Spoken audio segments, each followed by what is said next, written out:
I am thrilled you all came out today because John sent me this thing this morning, and it was a list from the Charlottesville Chamber of Commerce of the 25 things that you could do today in Charlottesville. Number 6 is a new musical group, Butterfly Vendetta. And they're playing till midnight at the university. They're playing at World of Beer. So there seems to be a theme so far. 3 of the top 6 have beer. I'm not saying that you wouldn't make the choice to see Butterfly Vendetta, but they could have said, or number 6, or Lewis Black. No. It's pretty surreal to have all your friends randomly blowing you up on Messenger saying, hey, check out this YouTube link. Lewis Black just mentioned your band on stage at the Paramount. We had people texting us, we had people emailing us, we had people telling us all over, dude, you need to check this, you know? So we were super excited when we saw that. We knew we had to do something in response. We had to draw attention to it somehow, just capitalize on that moment, you know, because how often does that happen? And we're all big fans of sketch comedy, so why not have a little bit of fun, put something together, put up a response video, and maybe take a couple of jabs, but, you know, do everything all in good fun. Actually, we really do want to apologize to you, Mr. Black. We sincerely apologize from the bottom of our heart. We were too busy being, awesome for one night that we could not attend your event, and we really would have loved to. In fact, Dave was even talking about... Yeah, I was going to take my girl. You were, and so were you. You know, we actually saw him a few years back. Go there right now. Do it right now. And those videos got a lot of hits, I mean thousands of hits, and it really helped us out a lot. So we think he got a pretty cool kick out of it too. I think he thought it was pretty funny, so we enjoyed it. It's 24 options.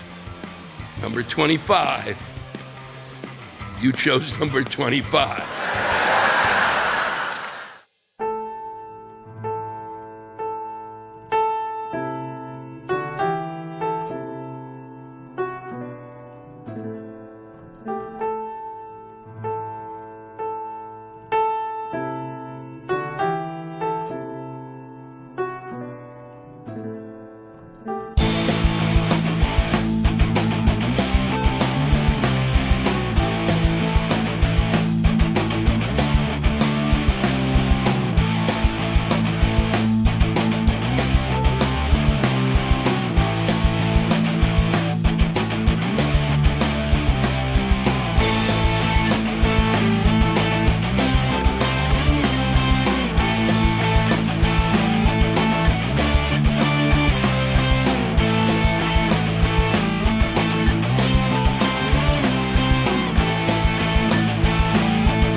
We're rocking all over Charlottesville. This is Jumpstart on Rock Hits 92.3. I think Butterfly Vendetta can trace its roots through parallel timelines running all the way back 25 years to 1993. My sister Lori and I used to have a lot of fun. We'd just kind of goof around. If it was a snow day or a little bit of time after school, I'd grab the huge old 80s Casio keyboard that I got for my 8th birthday. She would grab the microphone, we'd plug everything into the boombox and hit record, and we had a lot of fun. I mean, she'd write the words, I'd come up with the music, and we didn't know what we were doing, but it actually sounded pretty good. We wanted to try and be like a real band too, so we would always record under a name, and put it to our little cassette and hand make the cases for it too. We went through several different names, but the one that stuck for us was Purple Storm. You come home late with the smell of perfume. I sit back and ignore your nasty looks. I wonder sometimes how I ever came to be with you. Last tears falling down. Last year.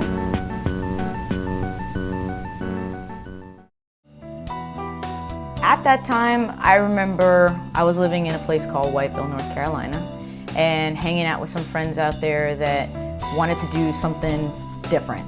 Most of it was going to be cover music, and they wanted some vocal help, so I jumped on in. The name of the band was called Rockwell, named after the guitarist, that's his middle name. And we pulled out some, CCR covers and did some Tina and Ike covers and just made it fun, and performed for a wide demographic at a place called the Milky Way Cafe.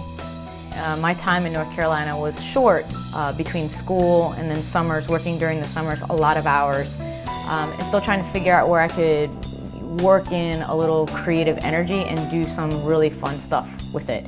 Met a lot of local musicians who all had their own thing of what they wanted to do, and everybody played an instrument, and I didn't have one of my own at the time. So I learned to do a little percussion, I learned to play harmonica, I learned to blow bottles and do some body tapping and stuff like that, just to kind of figure out how to play intuitively with other energies, other groups. So that was a fun little moment. Flash forward to 1998, we've moved back to Charlottesville. She has graduated from high school, and so we're no longer working together, but the music is not dead in the least inside of me. It still grows inside. So yeah, I was 8th grade, tail end of middle school. That's when me and David really met. I mean, we were kind of in the same classes together, but we didn't really know each other. He was kind of the kid who was across the room, like joking around with other people. We're both, nerds, both, creative in our own ways. And we kind of bonded over public access. I had a public access TV show, sketch comedy show, and he had seen it and was interested in getting into public access and how to do that. And so we kind of bonded over film production and all that, and what we could do and what the new show could be. And that was about the time he started his own sci-fi TV show. It's kind of a mix of like Alex Mack and X-Files. Went out with a VHS camera and put together a show called Defying Belief. And it ran on Friday nights in a slot that was actually formerly occupied by Trevor Moore, who many of the folks in Charlottesville, of course, know his name. But we took his time slot and put out this sci-fi show, and it was supposed to be this dramatic thing, but viewers always thought it was comedy, because it's just these 14, 15, 16-year-olds acting goofy or trying to act. But since it was a dramatic show, it kind of felt like it needed a score. So I took my keyboard and started laying down tracks, just improvised in real time to the VHS deck to go behind what we were doing. Sometimes that's how creativity works. You just do it, whether you think you're good at it or not. And of course, it's high school, we're still feeling out the creativity juices, but that was definitely the start of that. I'm sort of amazed how musically minded he was even then. So then in '99, at the age of 15, I took the best tracks from the series and put them together, recorded them to an audio cassette, transferred that cassette over to CD, and that became my debut album.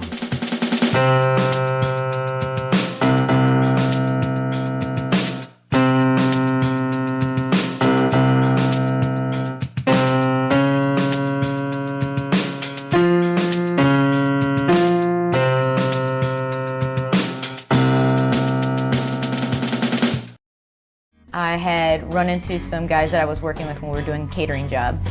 Two musicians here in town that were also practicing Buddhists. We came up with a band called As It Is. Started out as a three-piece with a flautist and a guitarist and me doing some percussion. We ended up playing on the corner at UVA at Espresso Royale Cafe. We also ended up being a part of the Tibetan Freedom Concert at Tokyo Rose. And we expanded from like a three-piece group to almost like a six-piece group doing world beat, fusion, instrumental, experimental music. A lot of fun.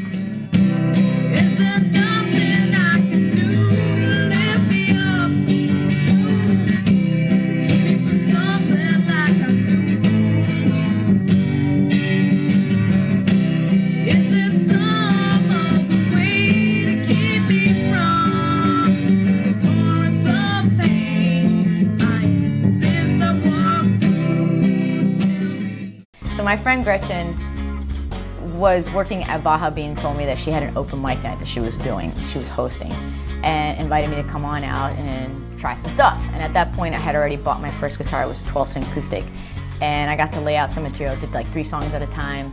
And then it went so well, our chemistry went so well, she had me jumping in. I got familiar with her stuff, her playing it every week. I started chiming in, doing backing vocals for her, and I ended up doing that at the corner on the open mic nights, and then got invited to a couple of her songwriter performances where she asked me to hop on stage. It's where I got to meet Jimmy Catlett of the Dum Dums, Stuart Gunner, who also was a drummer there, got to meet some of the guys from Man Mountain Jr., and just be a part of like a really cool time, and all to perform right in the dance space right above Hamilton's, which is where all that was occurring.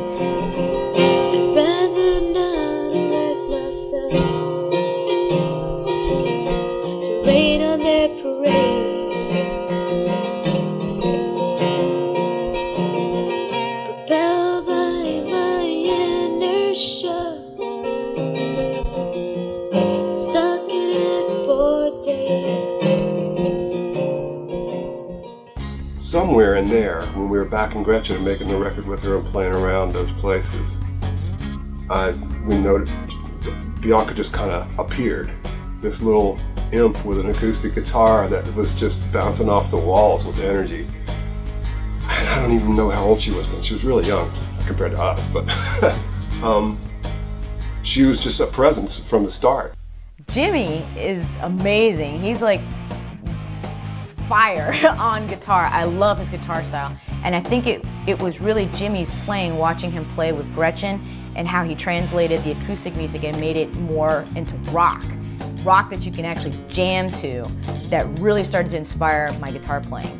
And it was because of that kind of energy, I really started feeling more of this shift in the way that I was writing music, from going to this rockabilly acoustic closer to more of like a punk pop feel that I really got into, and I really started sharpening my chops after seeing that, and plus the energy that it generated doing it that way.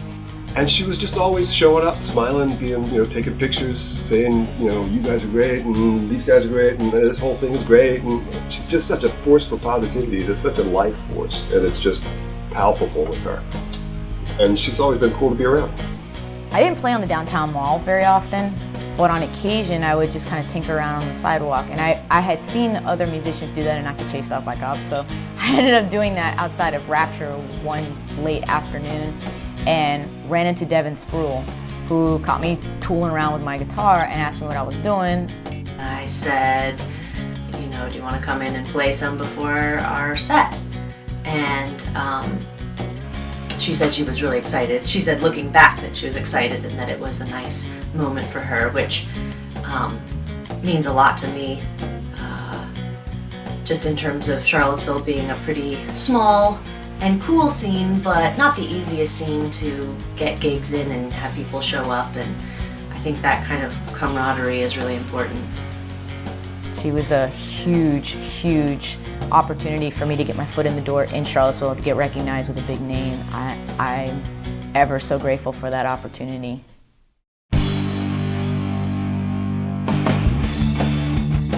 By the early 2000s, I was working full-time at the movie theater behind Kmart here in town, worked my way up there into assistant management.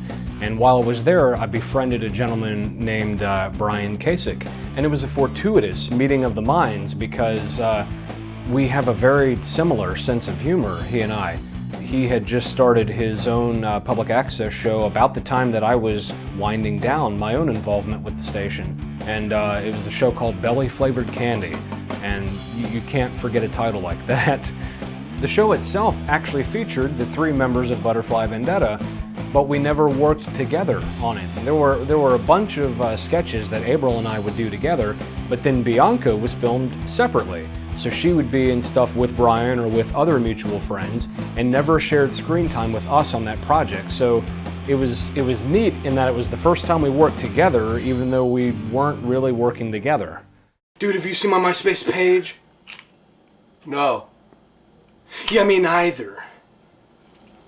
Dude, my sink smells like water. That is awesome. It's interesting those kind of, when you think back to how these connections started, like somebody knows somebody else. If it weren't for those mutual connections, this band wouldn't exist right now.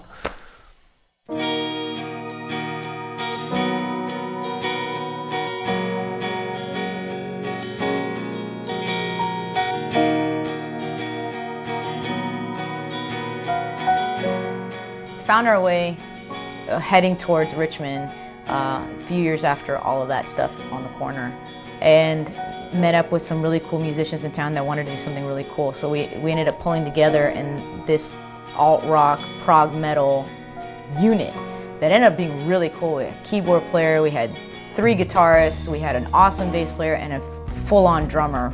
We got to play venues like Nancy Reagan. We also played at Have a Nice Day Cafe. We played at the Canal Club. And we even had guest spots at the radio station where we got to hang out with some of the on-air personalities, which was a lot of fun and really cool exposure. While I was in Richmond, I got involved in something fun. Karaoke has always been like my second love. And I discovered that CBS 6 was hosting a Jukebox Hero contest that I was like, there's no way I'll ever make it to the top or even the last people, like the finalists or whatever, and just kept on doing it. But it was a regional thing that incorporated a lot of local pubs and bars in town that were sponsoring it. So took my shot and I made it in the finalist round and won. And there was money there in that too. That was huge, and it actually afforded me a spot to perform on TV that I would have never expected to happen just for doing karaoke.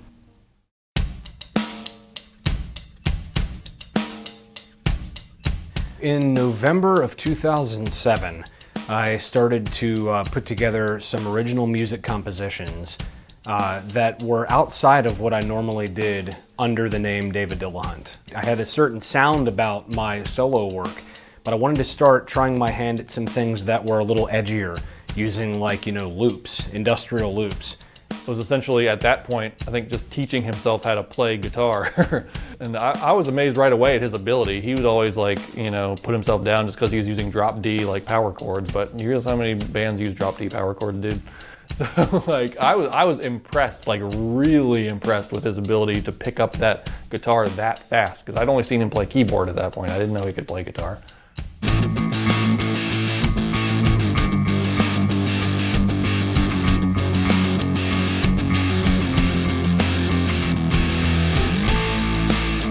I knew that I wanted to compose that, get it out to the public, but I wanted to do it under a different name. And that's where Butterfly Vendetta came about. It was these music compositions that I worked on. I threw them up on MySpace. Yeah, you remember MySpace? Just to see if anyone would check them out, and maybe drop a comment. And it was only about a month later when these parallel timelines fatefully intersected. David and Brian decided to do a kind of a sketch comedy film, kind of combine their ideas, have each idea kind of go into the next, kind of tying everything together, but not really Monty Python-esque. So we started planning out what would become Craptastic, this stream of consciousness sketch film that weaves in and out of scenes. It was awesome because it was the first time now that we really got to work together as a group. The 3 members of Butterfly Vendetta, here we are 10 years ago, you know, doing some of the craziest things in front of the camera.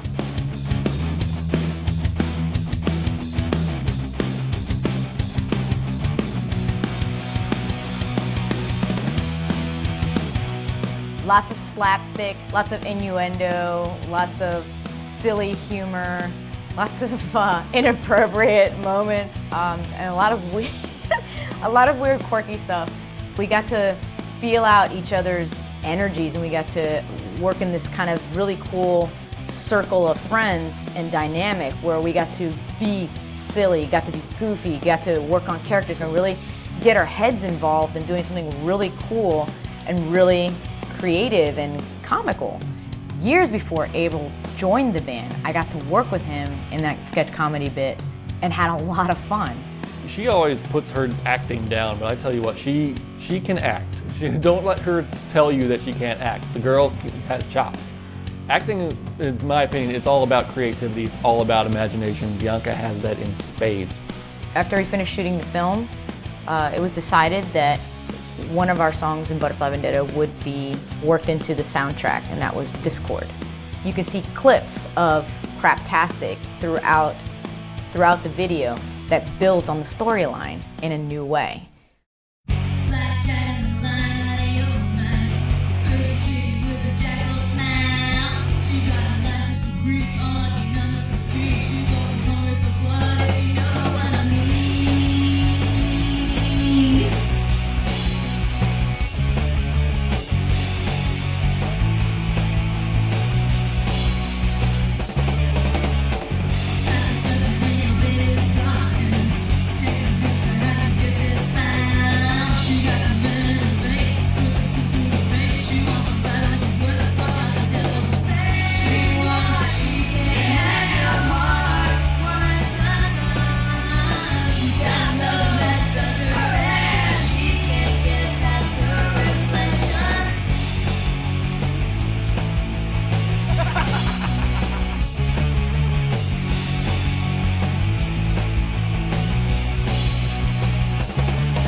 At the time, I was, you know, this really shy, awkward guy. Enter Bianca into the picture, who knows what she wants and is really determined to get her music back out into the public. And so when I heard about, how she had been doing all this music over in Richmond, and now that she's back in Charlottesville, she's got all this material, wants to be able to get it out there, but everybody else is out of the picture. I was just like, hey, let's work together. I'm still this shy and awkward guy, but I'm also this deeply, deeply creative guy, and I can help you. And we entered 2008 working on a handful of tracks together, some of which she had already written during her time in Richmond, and then the others we came up with together.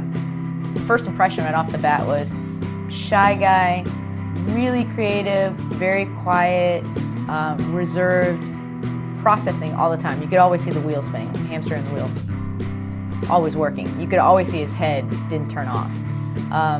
Very intellectual and a writer in the way that he visualizes things. So I could see that this guy was somebody that took the time to process things. There was a method to his madness.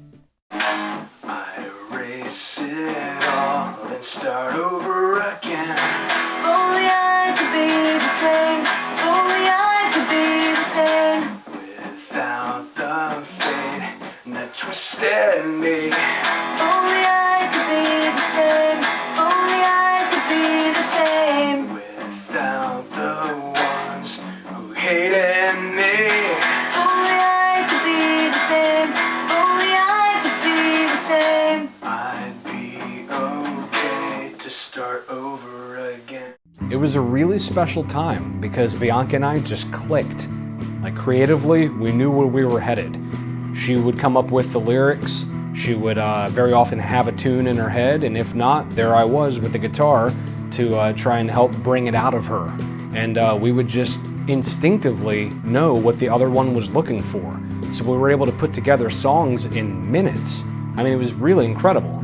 We made a decision at that point to take what I was doing acoustically, take what I was doing originally as a solo musician, and start to build on that, make some structure around it, and to start moving forward as a duo at the time to see what we can do with keeping this music alive. In those first couple of months of playing together, Dave started to take on such an interest in the music. He picked up bass, he picked up guitar, started even learning how to play drums, all for filling out the sound that would become Butterfly Vendetta, just building on that.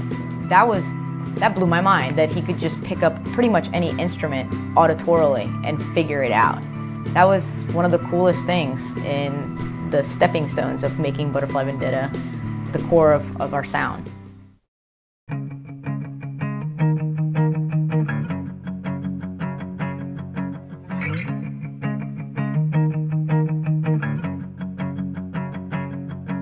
I've bitten my tongue and I've shackled my nerve for the worst, getting over the hump. Some of us never get what we deserve. It's a curse when you're feeling rough.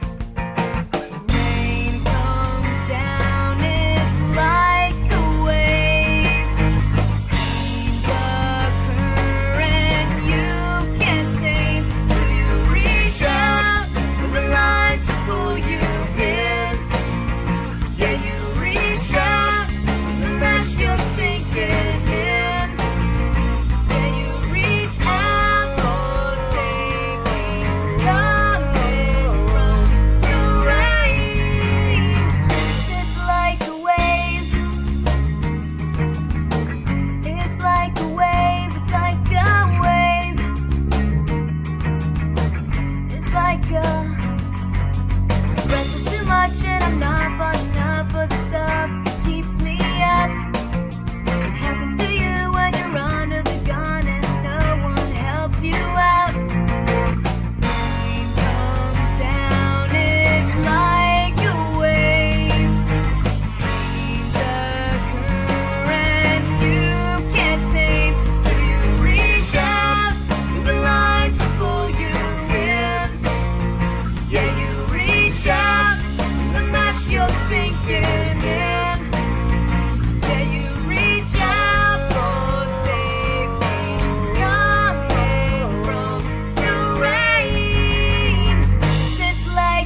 origin of the Butterfly Vendetta name dates back to 2005.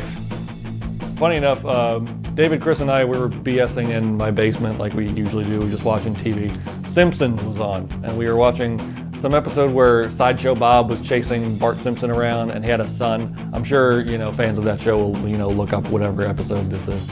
Sideshow Bob's son was running around saying, Vendetta, Vendetta, Vendetta. And then at some point he sees a butterfly and he goes, Vendetta, Vendetta. I look over to David and I'm like, dude, that would be an awesome band name, Butterfly Vendetta. We just, BSing around, just thinking, wouldn't that be cool? And you think about it, like, the name Butterfly Vendetta became so perfect for what they were doing, because you got, Bianca, kind of like sweet, hyper-energetic personality that she is, but she's also, got some demons in her past. She's got some real issues she's writing about in her songwriting, so the name Butterfly Vendetta just fits what they were writing so well. Does everybody remember how awkward George Harrison of the Beatles looked when he first started performing with them? He used to play with his back to the audience. Dave was still that shy guy in his shell, wanting to do that.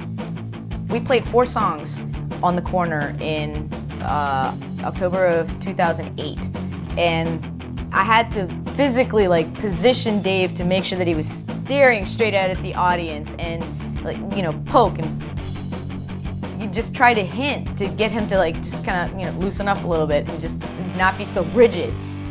Everything that he played was right on time, but he was super, super nervous. And again, it's hard to do when it's the first time in front of an audience.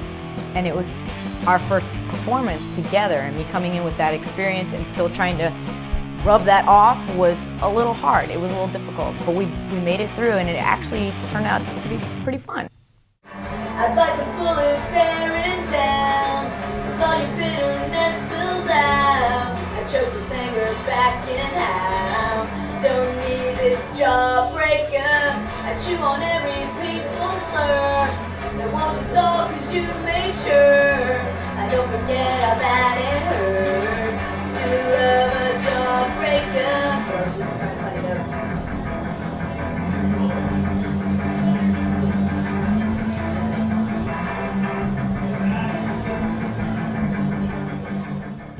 Because he was so shy, having to work on that was probably the trickiest part, because I'd never worked with somebody who was so creative and wasn't an extrovert. It was kind of a challenge to work with someone who was that introverted, and me being the exact opposite of it. So it took some time. Yeah, I had to kind of chip down the nut. But to get it there, you could actually see it. It was kind of evident watching him kind of bloom in front of in the photos. You could see that in the camera work. Except when you're That would be my eye. You're in her photo, inevitably. Shoulder back. That's good! I want that one! That's one of my favorite faces.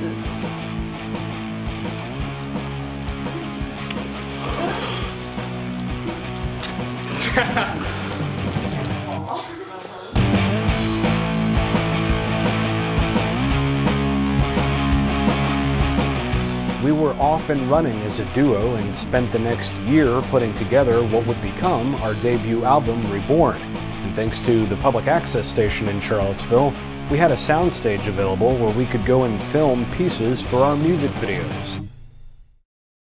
Round and round I go, it's all for you, and you know it. Wanna drive me crazy, don't you? Steal my wallet. Tell me who would suffer this so long? This song and dance is older than the hills, and your prime has come and gone. Tell me when you get your story straight. It's getting late already.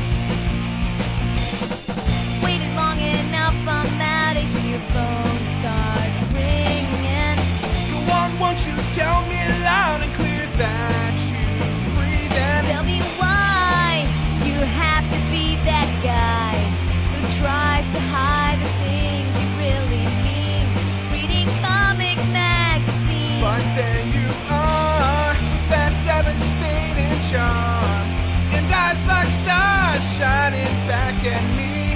Yeah, it should be against the law. You make me mad. You're better when you're bad, but it's so sad you're dumber than you know. Can't you tell I love you so? Give it up or you won't get my royal treatment. You're so pretty, it's a pity you can't decide if I mean that. What you want ain't there no more. I'm right before you. Be the wiser, there's no prize if the girl gets bored and gone.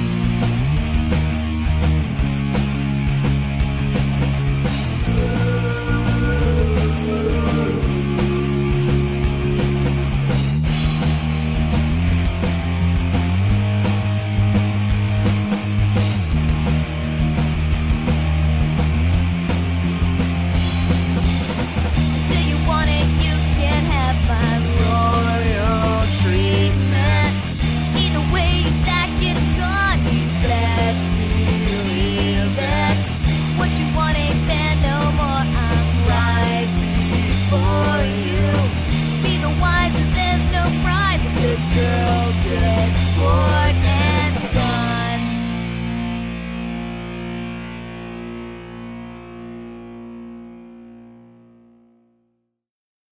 It took me a while. I didn't think I could do music. You know, you listen to a lot of music and you're like, I can't. You know, if you've never picked up an instrument in your life, I'd never picked up a guitar in my life at that point. I'm like, can I do this? Can really? And then I listened to enough punk rock. I'm like, you know what? I think I can do this. Decided to form a band, call it Freak Flag. You know, let your freak flag fly. Didn't know how I was going to do it. Didn't know, you know, who was going to be in the band. If it was just going to be me at that point. Didn't know. Under the Butterfly Vendetta name, David had made two kind of more aggressive tracks. He submitted that, he kind of ran those tracks by B, and B was like, these are too aggressive, I can't use these. B's writing was a little bit more, you know, kind of the poppy side of things at that point. I had heard those tracks and I'm like, I think I can do something with this. And so those tracks became kind of the first Freak Flag material, and we released that. First EP, Rejects Unite. Kind of the humble beginnings of that outfit, it was just me and David. We eventually became a four-piece. I was looking on Craigslist for people. I found a drummer, a student at UVA, and another collaborator who's kind of in the goth scene, Bryce, aka Damie Maddock. He really provided a lot of what that band ended up becoming, what Freak Flag ended up being, and that's really how the creative juices musically really started coming to me. I picked up the bass, learned how to play it myself. We needed a bass player, and so kind of out of necessity is how I learned how to play the bass. I had a lot of fun in Freak Flag because there was a lot of creative freedom there. I mean, for that band, I at one point was playing the drums and the guitar while we were doing a live show. There'd be a recording of me on drums playing in the background while I'm wearing my hoodie and my sunglasses as the alter ego Hunter Crossfire. There we were on stage, and I'd be playing two of the instruments, and it was punk rock, like raw punk. So it was very fast, and it always kept you on your toes. And then you kind of had both groups overlapping at that point by the time we were filming Craptastic. You had all three of us in the video for the song Suspicious Descriptions on the Craptastic soundtrack.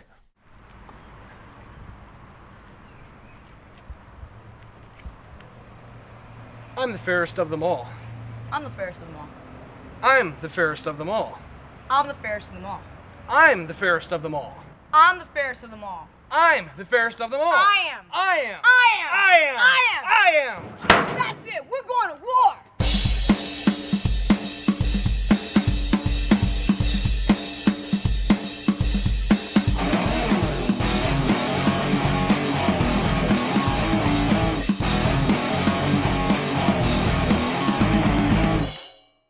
Bryce was an amazing presence, both on stage and off. Here you have a guy who, you know, April met on Craigslist, and he responded to the listing, he came in, he auditioned, and it became very apparent very quickly that Bryce is the guy. Like, he is the one to co-lead Freak Flag.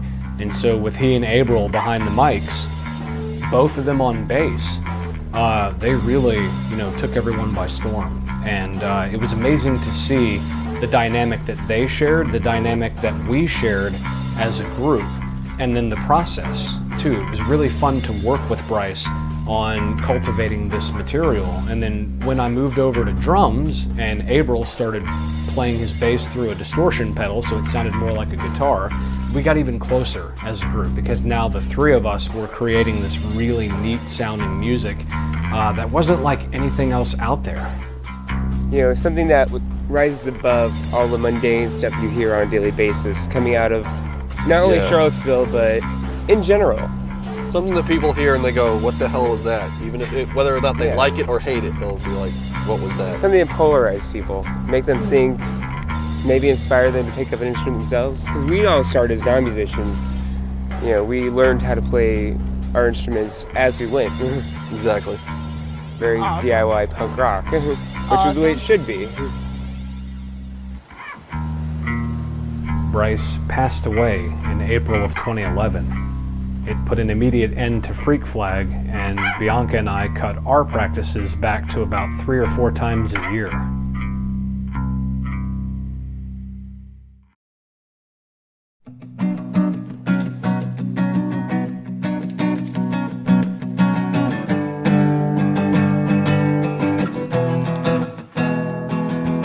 Shredded from the aftermath, these passing days don't fill the gaps in my mind, in my mind. Hopeless is the path you walk. I've been talking out my thoughts I've kept inside, kept inside. Where are you running to now? Something is wrong and I know how. You're hiding scars and crying for no one. I'll be waiting here beyond. The vacant little sentences seem distressing in your flesh, 'cause you can look me in the eye, in my eyes. Under pressure, underdog, hoping you just tag along the way. It's too hard to say. Where are you running to now?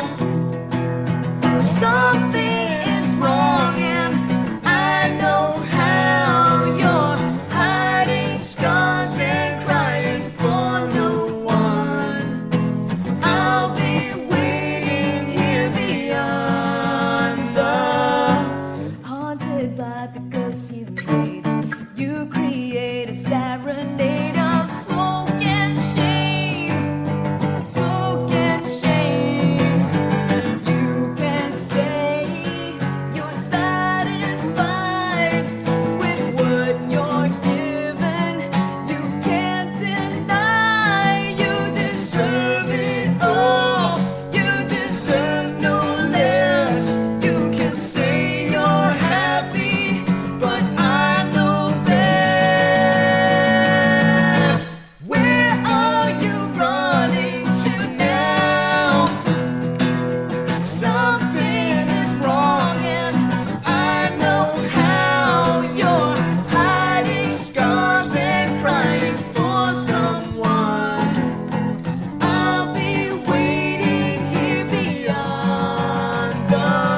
that point, Dave and B were practicing together in the basement. I decided to sit in on one of the practices, no guarantees that I was going to join the band or anything like that. Decided to sit in on the bass, see if I could fit into the pocket, fit what they were doing. Picked up the bass lines pretty easily. The vibe was immediate. The click was like, just like that. B was actually impressed with how well I was able to pick up the bass lines of their songs, and then, you know, it was fun, it felt good, and so I was like, you know what, let's just do this. And I joined Butterfly Vendetta at that point.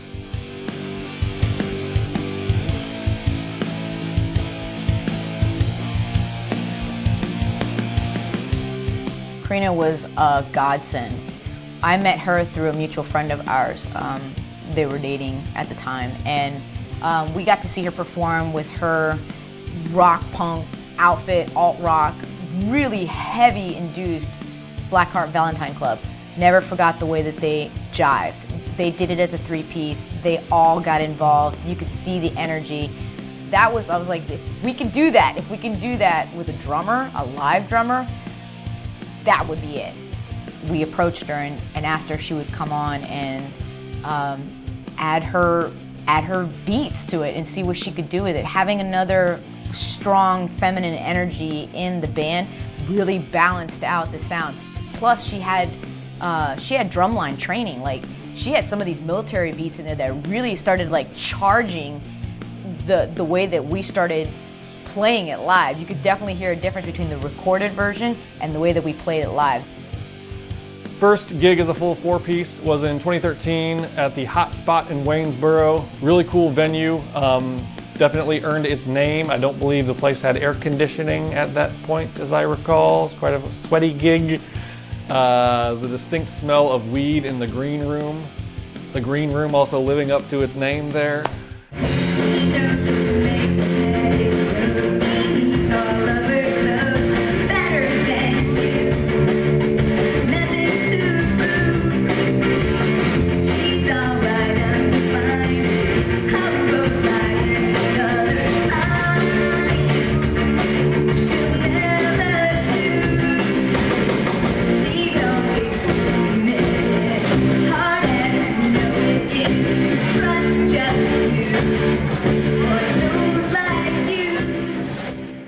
Awesome set. I had a great time. I've never had more fun doing something that huge. And I think it was the first time I got to see myself perform on video and actually started seeing, hey, this could be a really great tool for us to structure our stage presence. That became a huge part of how we started working out the kinks in the way we interacted live, especially when you make mistakes. You got to flub and not stop. Just keep on playing. Just keep on making it work.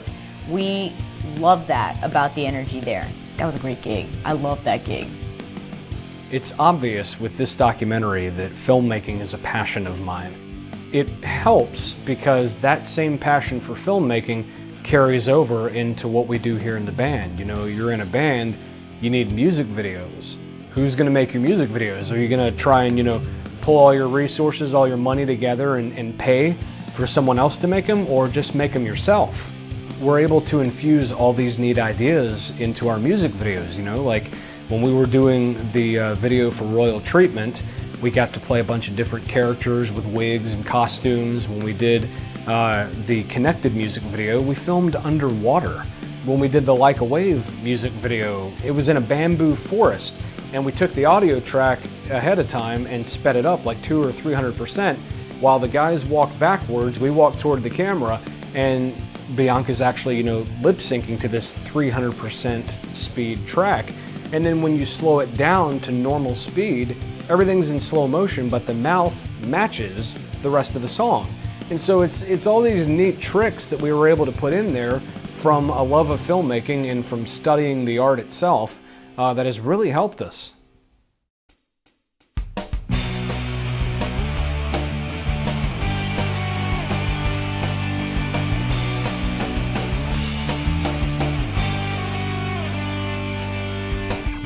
Says you don't need me, but I will if you knew.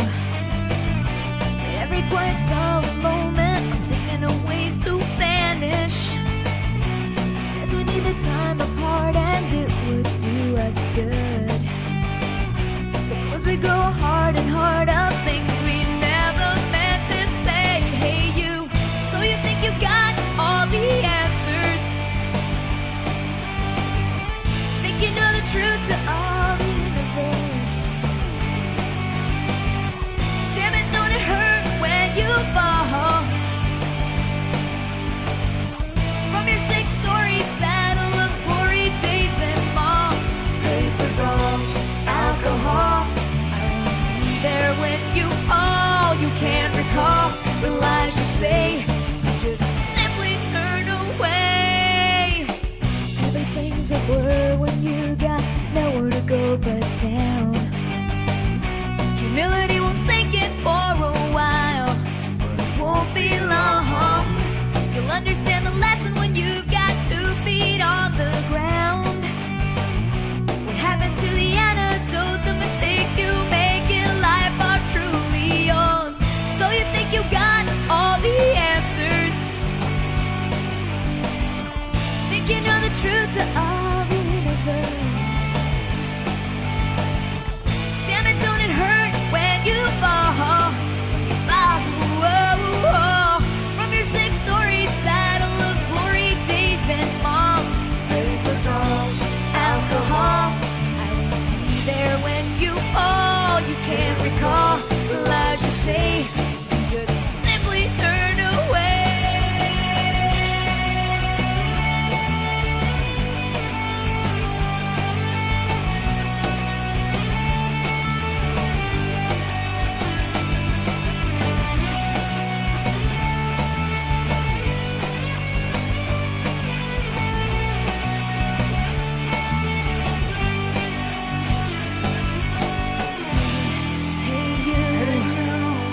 Don't you think you're off your rocker? Hey, hey you.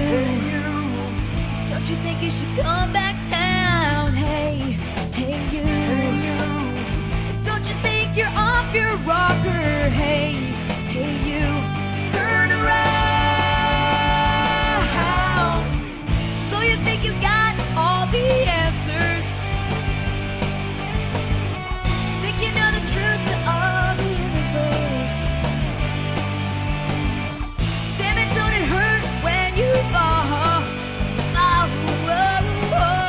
From your six-story saddle of glory days and malls, paper dolls, alcohol. I won't be there when you fall. You can't recall the lies you say. You just simply turn away.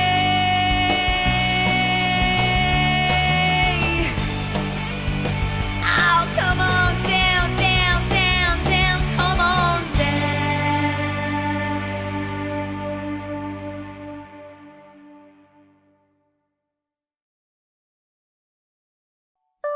Life has a tendency to throw you a curveball when you least expect it, and you can either rebound from that or find another way to work through it, and the music for me was that.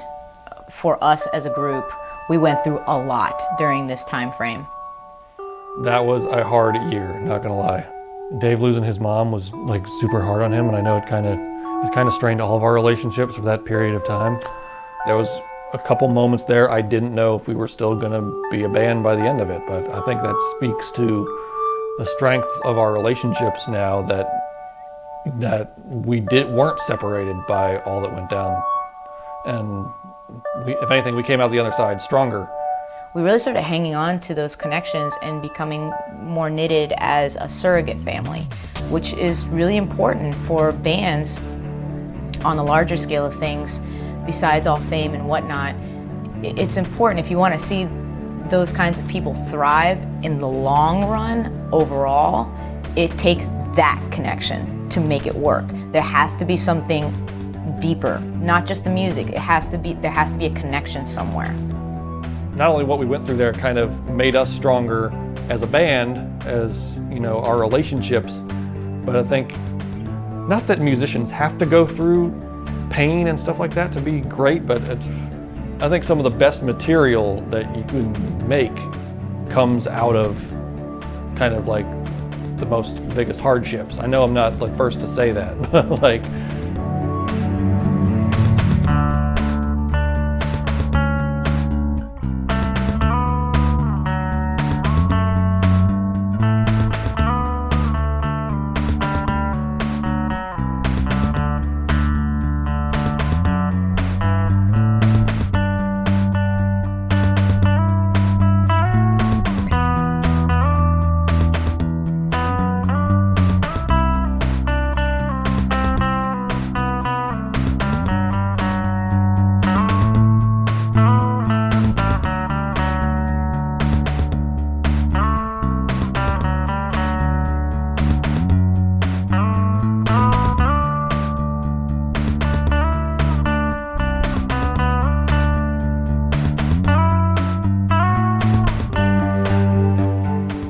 had a lot of fun playing live throughout the area at different themed events.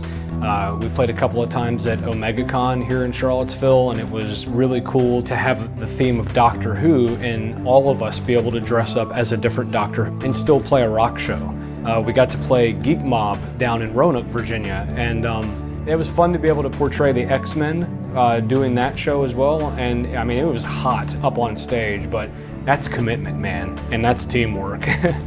And for the Seville Pride Festival, we've gotten the opportunity to play there now several years in a row as a full live band and also as an acoustic duo. And it gives us the opportunity to share our music with a diverse community of folks that really dig what we're doing. It's a lot of fun too to be able to play one of the bigger venues here in town, playing outdoors at the Pavilion.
Holding me up above your everything is broken machine.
Over time, we started to develop this little habit of having this pre-show ritual, just kind of like get ourselves lined up, get our vibe together, and that means shutting out everything else that happened during the week. You had a sucky week at work, put that aside. You know, you had a really rough week with the girlfriend, boyfriend, put that aside. And the way that we do it is by, you know, roughhousing a little bit. That means like me punching you in the arm, or you know, us being in each other's faces to get comfortable with being in each other's personal spaces, because that's what we do when we're on stage.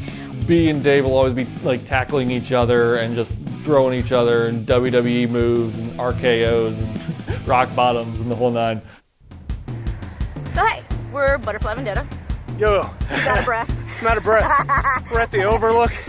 Valley's in the background. Look at all this beautiful, beautiful sky. We've got a great day outside. We're looking really, really forward to hanging out in Harrisonburg and doing an ice cream social out there with Jeff and the gang over at Restless Moon's Brewery. If you see us acting goofy, it's because we're goofy. We're goofy and you can honk. You can honk at Here, us. you hold the phone. Holding the phone. And don't try this at home. This is some scary stuff, so be very, very careful. Don't drop me on my head! We're not just sticking behind the mic. We're not rigid at all. We interact with each other, and I think that's real important to keep that live feel and our performances becoming more and more successful. It really comes off naturally, which is the way it should be from the jump. We do kind of a pregame huddle or pregame prayer, if you want to call it that. Get ourselves in the right mindset. We're gonna rock our faces off. We're gonna rock their faces off. We're gonna kick butt, take names. We're gonna not necessarily do it in that order. So let's do this. Yeah. Let's do this. Get pumped. Get pumped. Get pumped. Woo. TVB. Ready? Rock. Let's do this. It gets the heart rate elevated. It gets the energies flowing. It gets you ready to go out and play live and really kick ass. I tell you what, B takes every gig seriously. Every few days before a gig, she'll be hitting me up on Facebook saying, you got this ready, you got this ready, you got this ready? Every gig. They are both dedicated in that way. That's what they have in common, is they are both dedicated to what this band is and want to give their all. And so whenever I'm behind that bass, I want to give my all. In 2015, I started dating the love of my life, Kristen, and we were married about a year later. And she has been one of my strongest supporters throughout this whole process. Certainly a strong supporter of the band as well, helping us at gigs, helping with, you know, spreading the word on social media about some of our upcoming shows, and even donning our merchandise that we could, you know, put up on Facebook and be like, hey, get a shirt. And she's been a constant supporter of all of my creative efforts, and it really helps to have that special someone in your corner supporting what you do creatively. I actually met my wife first time at one of the Freak Flag gigs, and so we kind of were mutual acquaintances through Damie. Didn't really know each other. We kind of, you know, oh, that's that person, and we kind of hooked up a few years after that. Met up and decided to try the whole dating thing. Things just clicked into place. It's like, you've been right in front of me kind of all this time, and we didn't realize there was this connection there. So yeah, that was how Juliet and I kind of got together. We married a couple of years after that. Another great musical relationship formed there. Those kinds of connections overall are important because at the end of the day, what do we all want? We all want love. We all want to be loved. We all want to give love and to receive love. At the end of the day, that's all that matters. We just want to know that we're in a good place and we have people around us that care about us. Music is a great conduit to give that and receive that. It's not just about being up on stage and having all the lights on you and you being the focus of the attention. For me, it's about making that connection with my fellow man. It's about making that connection with that one person at the end of the room that is the loneliest. It's about making that connection with that one person who just had their heart broken, just got dumped 2 days ago. It's about making that connection with that person who just had a really cool day and accomplished something really huge and didn't get to celebrate it. I can do that. We're here to do that. And that's where all of this comes in for me.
Come on.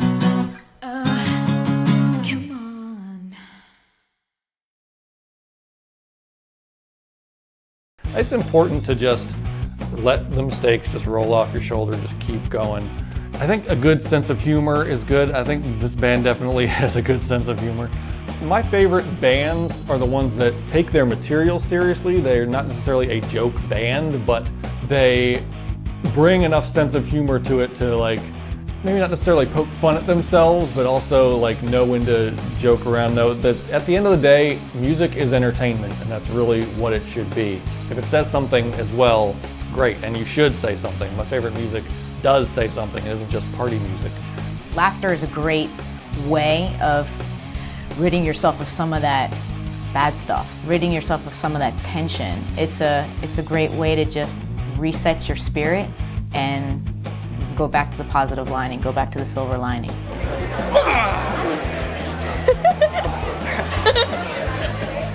You've really just got to have fun while you're out there, you know. Be serious enough to the material. Make sure that you're playing what you're supposed to be playing. Make sure that you're singing it right. But just go out and have fun. Right now. Right now. Right now. Right now. Right now.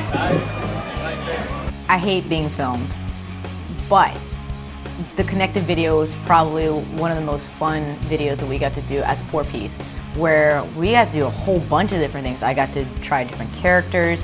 There were a lot of costume changes. We ran through all the city just to find a whole bunch of different random areas where we could do these little bits where we would tie everything together. We got to be kids on a playground. We got to swing dance. We got to get messy. We got to play these really cool parts and work them all in together and just be natural, just be ourselves, like be able to joke around, be funny, and take the pressure off of, you know, being perfectionists as musicians and actually like have some fun with it. I really liked how the idea behind it of pushing a button and moving the scenery and changing the channels on themselves and the scenery. Just the scope of what we were able to do with that, and the green screen behind the band with like the TV snow. Just there's some really cool visuals in that video. I don't like some of the faces I'm making in it afterwards. Wish I could have known what I was doing there. But anyway, I feel like it really came together. It kind of matched that carefree attitude in the song as well. I think my favorite scene that we did amongst all the scenes that we did in there, I love the Jerry Springer thing where they're slapping each other and you cut to me and I'm just like, that was my favorite part. That was hands down my favorite part of that video.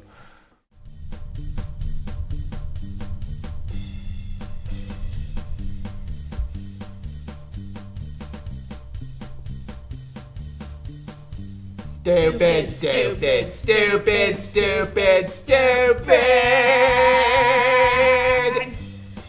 This is stupid. What's that? That looks like a big red button. Well, should we push it? David, we've been over this. We never push big red buttons. But B, we don't even know what it does.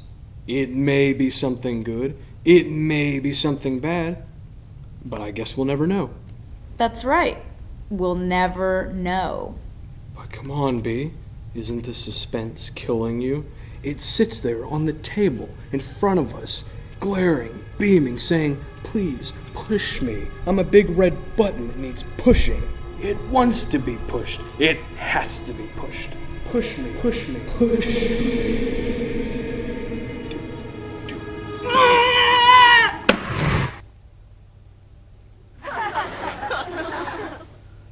Where are we?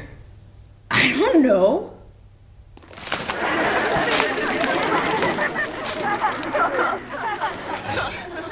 That's hilarious, B. You just got slimed by saying, I don't know.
Dave, you just had to go pushing my buttons, didn't you? What else was I gonna do? I don't know.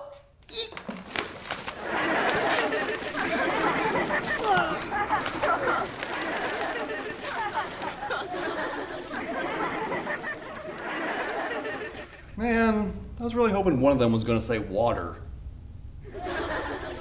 For a number of years, Charlottesville felt to me like a breeding ground for a specific type of music. Everyone knows that Dave Matthews Band got their start in Charlottesville. And so a lot of folks think that's the sound of the area. They think that that kind of folk rock, you know, frat boy type rock is really what Charlottesville is, and that's not the case. You could really see over the past decade this rise in people that are going against the grain and coming out with some really awesome music. You started seeing this explosion in Charlottesville where you're seeing more the goth, the dark wave, the pop, the rock, all these really neat integrated hip hop, R&B fusions, ska and reggae formats that started to really expand, and they were getting a lot of playtime in huge events around town. A lot of community festivals that were making their, giving them a platform for them to do that. I think some of the bands have gotten a little bit more diverse, I gotta say. Like when we were starting, it kind of felt like we were the only, real rock band in the area. We kind of felt like you had to go to one of the bigger cities like Richmond or somewhere to meet any other like rock bands, but that seems to have expanded. There's just so much going on in Charlottesville. It's always been kind of a booming music scene. I'm always impressed how many bands there are.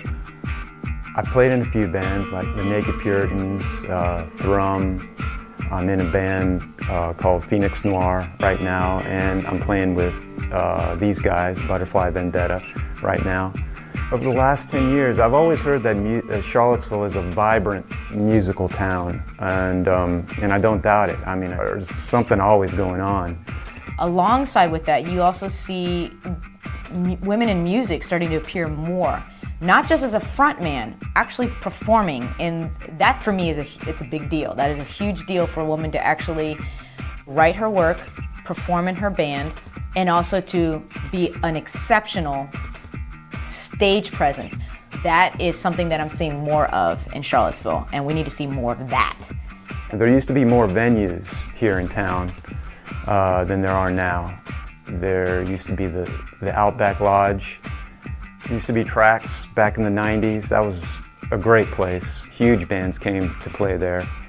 The Satellite Ballroom on the corner was a neat place. And then the Annie Room, the most recent closure, was a great place. They held everybody, from metal to hip hop to salsa dancing nights, and that was great. Jayon did a great thing with that place. It feels like there are still ways to stay busy, even though we've lost a couple of venues. Things are still really vibrant in this scene. I'm actually really impressed with how well we've been able to do when you think about how many venues that we've played at that don't exist anymore. We're not just setting out and making this cookie cutter rock music. We really are putting a lot of different thought and energy into what we're doing to come away with this pop, punk, rock infused sound, and then you bring in a little bit of techno beat, and then you bring a little bit of keys into the mix, and it's unique. And that's what I think is our greatest contribution to the area, is giving folks a sound that's not just different, but has a lot of heart.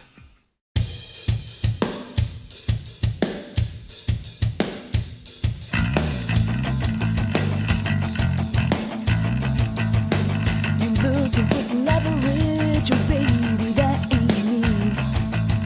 Yeah, I know who's in the photograph, stripped of dignity. She must have been so frightened, she don't remember a thing. A little party with your boyfriend, too rich to be obscene. Airplane hopping, one more run to go, shaking hands and ready to go. Hit the club like nothing's up, and then find yourself back where you started. Watch out, your girls, this is madness. Don't you think, yeah, this is madness. Look around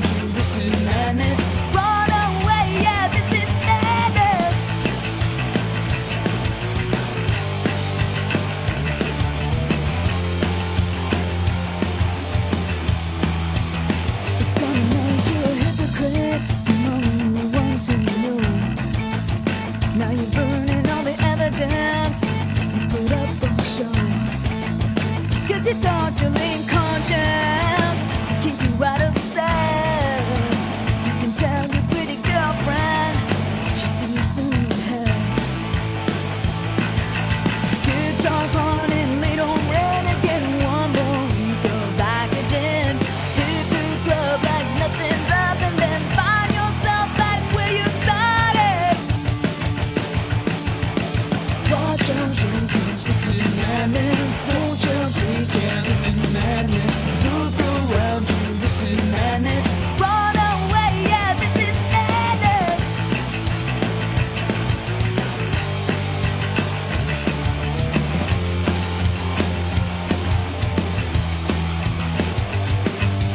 Look around, it's everywhere. Pay attention and beware. Ignorance won't save the day. One more secret you can wash away. Airplane hopping, one more run to go. Shaking hands in Mexico. Hit the club like nothing's up and then find yourself back where you started. Watch out, your girls, this is madness. Don't jump, weekend, this is madness. Look around you, this is madness. Run away, yeah, this is madness. Watch out, your girls, this is madness. Don't jump, weekend, this is madness. Look around you, this is madness. Run away, yeah, this is madness.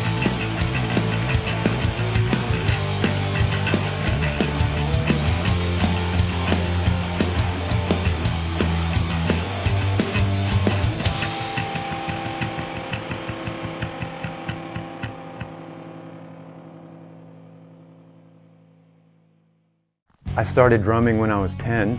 My mom got me a little cheap little snare drum for Christmas one year. And then the next Christmas I got a kit, a cheap little white drum kit and a couple little cymbals.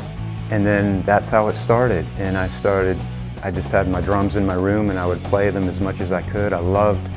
I would put on records, actual LPs on my record player, and then put the needle down and then go over to the drum set, crank up the stereo, which would be right by my ear, and play along to records, to Earth, Wind and Fire and Billy Joel and The Police. And that's who I started playing with. I started playing with those guys, with Billy Joel and Earth, Wind and Fire, so that's a pretty illustrious beginning. I got turned on to L7, Dada, Bjork before she was huge. And of course there's like the 80s things like, you know, Joan Jett and Lita Ford. I also listened to Babes in Toyland before Courtney Love got really big and Hole, 9 Inch Nails, The Cure, Bad Religion.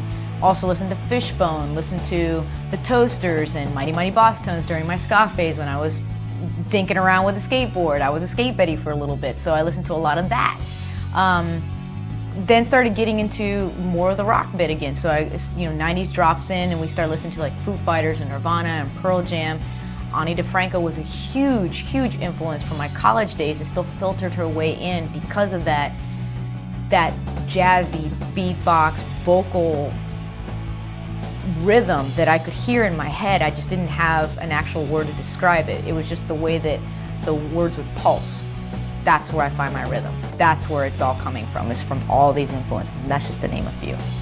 There's a pretty eclectic set of performers on my list of influences, ranging from Foo Fighters to Green Day to Seal to Alanis Morissette to Michael Jackson. I mean, it's hard to pick just a few because there's so many that each bring their own creative style, their own unique sound to your mind. And then when you start wanting to go out and perform yourself, you're always going to draw from these people, these performers, these amazing talented musicians and singer-songwriters. And you know, I could go on with a whole list of folks, but I think there's just too many to name. But certainly the indie rock, the pop punk sound of the 80s, 90s, and the 2000s, those are my biggest influences. recently, I don't know, David Bowie is just amazing. Like the entire, lifespan of that man's career is just incredibly influential to me. If I can channel a 1/16 of that level of charisma and creativity that he brought to this world, then I'll be happy. Fugazi is a big one. Love Public Image Limited. Really kind of informed the creativity and what, indie and rock and punk music could be. I love a French artist called Wood Kid. Amazing stuff. Like, if I could if I had to choose one artist to be like preserved in like a time capsule of like best like achievements, creative achievements by mankind, like Wood Kid would go in there easily. Along about 12 or 13, I got this taste, this kind of itch for harder stuff. And I got really into the Police. And I liked the precision and the dynamics of the music and just the kind of the differentness of it in the reggae beats and the guitar work, and mainly Stuart Copeland's drumming, who's probably the biggest influence on me as far as being a drummer.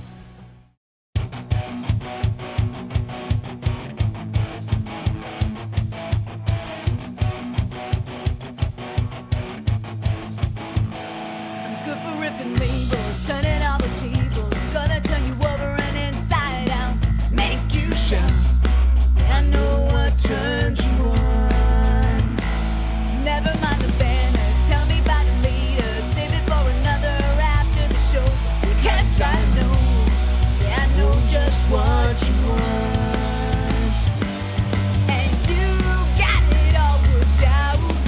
You know what you're about. You need no one to get the introductions. And I'm so good and ready to go. Never wanted anyone more. I'm yours, and you're the main attraction. My blood is getting hot, ready or not. I wanna take you in the dark, and I won't stop till you give up. Yeah, my place is just a touch away. I'm good for shaking signs, sure you like the ride. Wanna hear the sound of my name in your mouth, good and loud until the break of day. And you got it all worked out. You know what you're about. You need no one to get the introductions. And I'm so good and ready to go.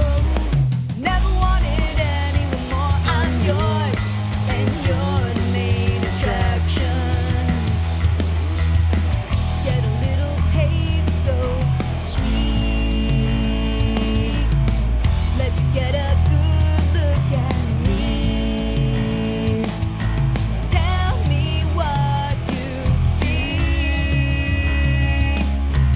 Am I what you need? You got it all worked out. You know what you're about. You need no one to get the introductions. And I'm so good and ready to go. Never wanted anyone more. I'm yours, and you're the main attraction. And you got it all worked out. You know what you're about. You need no one to get the introductions. And I'm so good and ready to go. Never wanted anyone. I'm yours.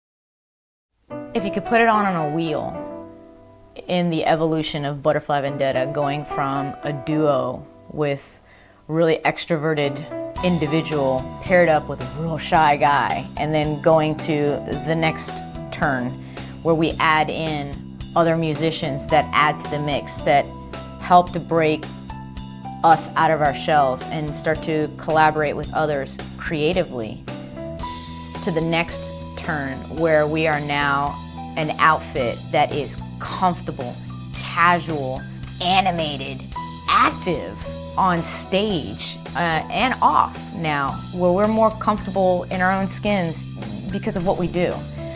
It's a real joy to see us evolved as a collaborative of musical individuals who really have grown, not only as individuals, but also as people, I think. A lot of those boundaries, those walls came down, having to do this in front of crowds over and over again, and I think that really has helped us to find our way in the world. I would define success as getting to do what you love, no matter what, and having a great time doing it with nothing standing in your way. I don't view success as getting a record deal, going out, playing all these stadiums, amassing millions of fans, because at the end of the day, it's all about making music. A great person I remember once said, it's all about the process, not the product. And I fully agree with that. We get to put a smile on someone's face, or we get them, we get them out of their chairs so that they're dancing and they're having a great time. And just the thought of being able to share this with others, especially if people can relate to this material, that's the best success. Money can't buy that. And major labels are really sweating it right now because of all the independent artists that are on the rise. They're doing their own thing. And so I think, every member of this group is able to live out, his or her own version of success. And I think that's what makes it really awesome to be a part of Butterfly Vendetta.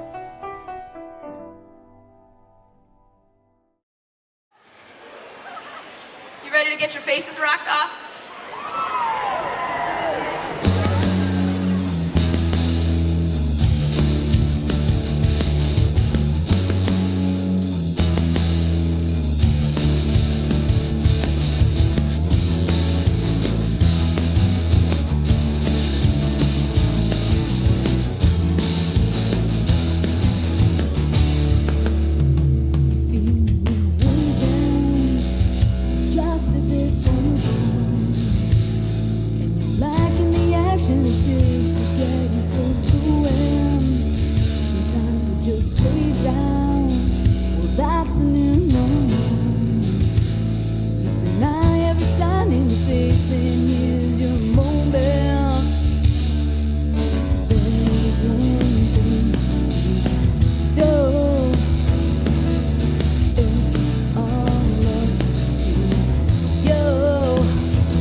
Surprised if you wake up to find your old backbone. There's one thing you do. It's all up to you. Want it, go get it. Lose your nerve and maybe you'll regret it. Don't be so pathetic. Nothing good comes easy, so forget it. Nothing good comes easy, so forget it.